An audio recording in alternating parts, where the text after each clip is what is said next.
C'était magnifique, il y a des gens qui ont écrit des petits mots, que ce potager est beau, etc.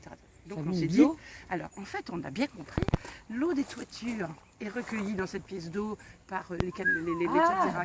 Ah oui, c'est le des potager, toitures. ils l'ont fait en descente, Voilà. si bien que quand j'ai besoin d'eau, je vais à la bombe que j'ouvre, ça descend, ça coule dans le premier bassin, quand le premier bassin est rempli, il y a un trop-plein qui l'envoie vers le deuxième bassin. D'accord, mais voilà. il y a tout Donc, le temps arrosé. Ils n'étaient pas si cons. Mais c'est incroyable. Et puis les arbres, ils ont mis ceux qui ont les petites feuilles les mieux, etc. Ils ont mis le nom du potager comme ça. Si bien quand le vent du nord s'offre pour la première fois à l'automne, les petites feuilles tombent directement sur les carrés de potager. Donc j'ai pas besoin d'arriver avec mes brouettes. Les protège. Mais tout est comme ça. Ah oui, oui, c'était un jardin. D'hiver, et donc vous connaissez les betteraves, les choux cabus, et là les choux Bruxelles, et après les côtes de bêtes rouges, et puis voilà. Et alors quand on a fini un carré, mais celui-là je l'ai remis à semer, pour pas que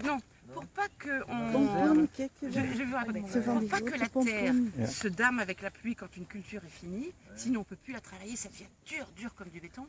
On sème de l'engrais vert.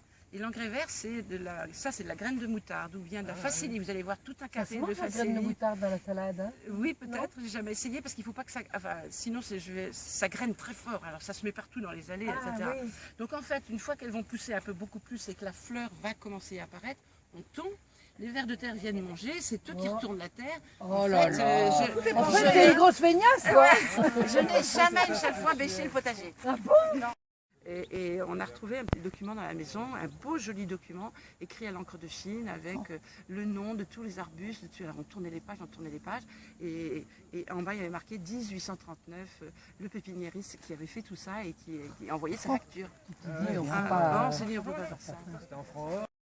Un arbre rarissime, etc. Je vais prendre un petit rameau si ça ne vous ennuie pas et je vous dirai ce que c'est. Et c'est un orme du Caucase, un zelkova. Ah oui, il y en a un à Angers. Oui, il y en a un à Angers, le zelkova à Angers, dans le jardin botanique. Ah bah tu penses? Alors on dit ça alors, c'est incroyable. Et en fait, comme il y a le vent du nord à l'automne,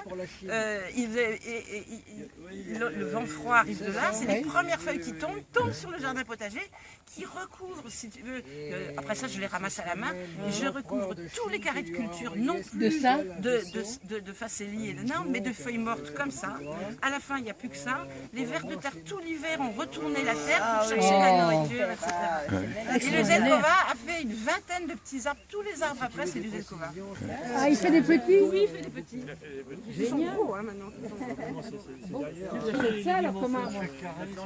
Alors c'est à peu près note les noms. entre 12 et 15 sur 15. Mais c'est ce que l'âge de ce coquin, c'est la taille d'une pour nourrir une famille. Oui.